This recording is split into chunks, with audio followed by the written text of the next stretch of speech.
All right, guys, welcome to our first lecture for our winter term class. We're going to talk about the early origins of football, basically from ancient times up through around 1930. Now, keep in mind, guys, I'm trying to compress the entire history of football and how it has impacted American culture into 4 weeks.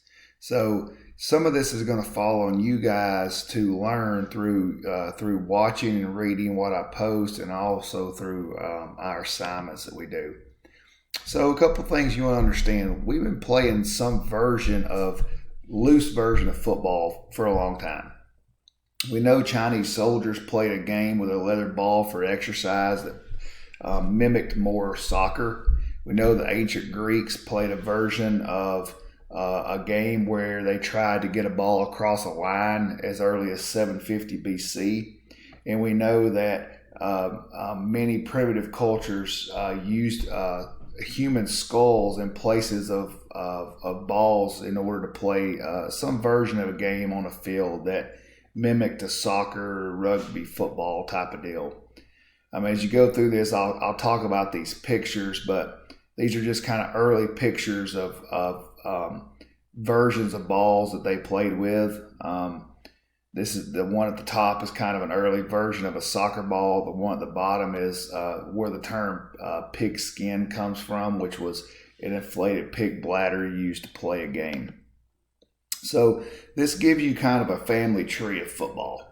So you can start to look at everything as far as recent football comes from kind of medieval Europe.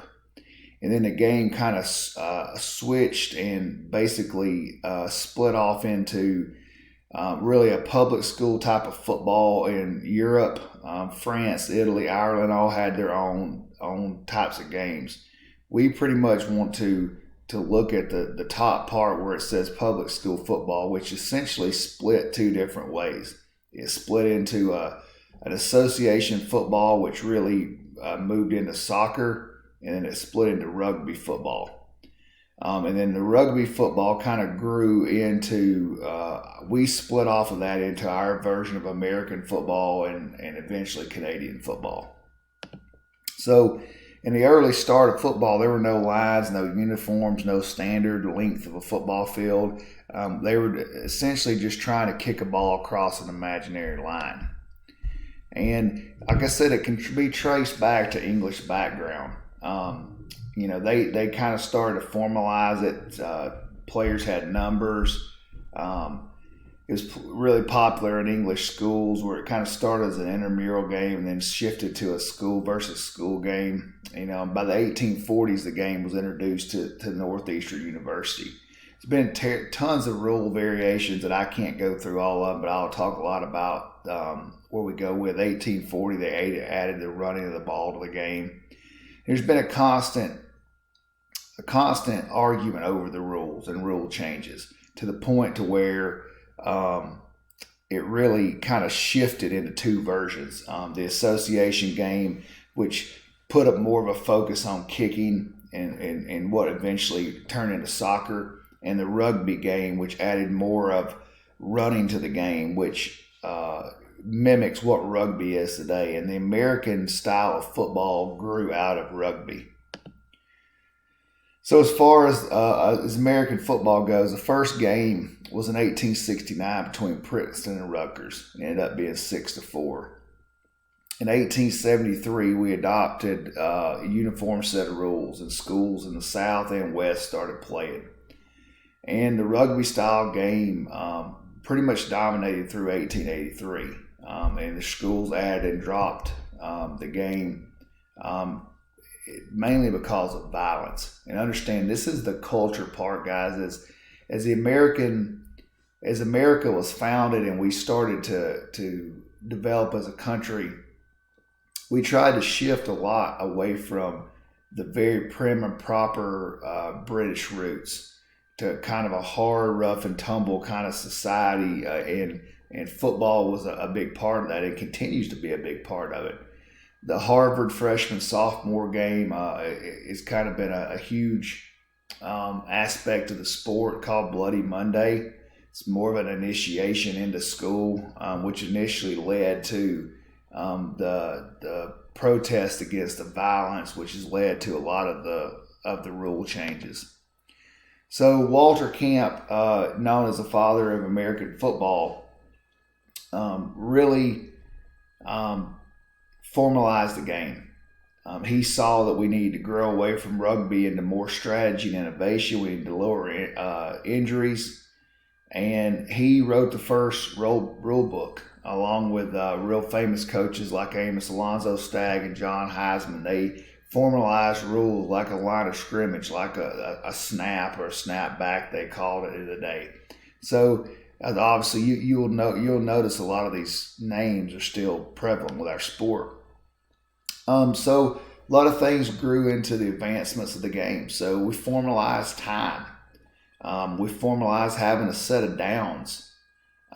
Protective equipment. If you can look in the bottom left, this was kind of the original Spalding uniforms.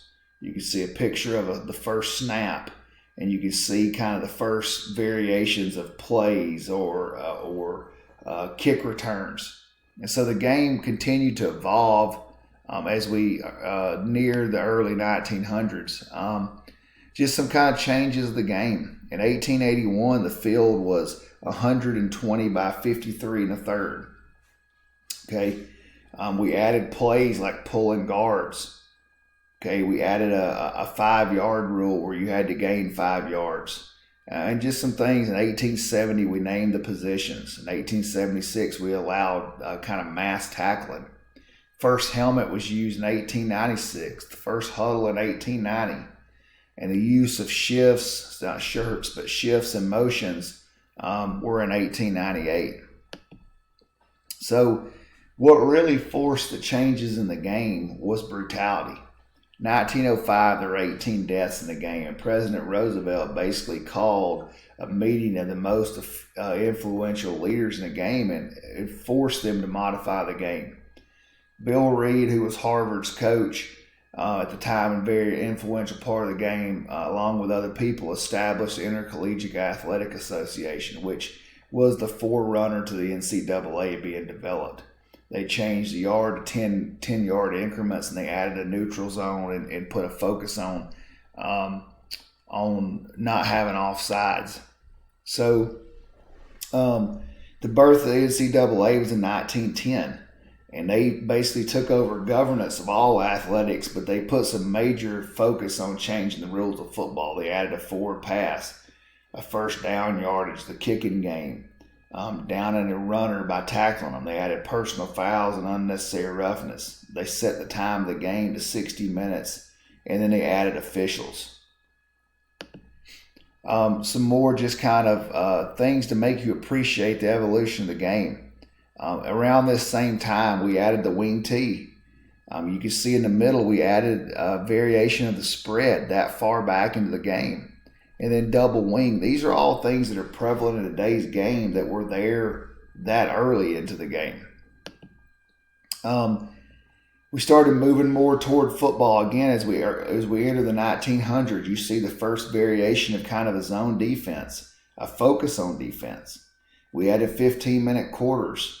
We added the idea, the forward pass really took off, so it made an early idea of planning pass coverages, which led to pass rush, attacking style defense, shifts on offense, spread offenses. The 100-yard field was implemented, and then we implemented bowl stadiums that could hold up to 60 to 70,000 people. The Yale Bowl holds 70,000 people.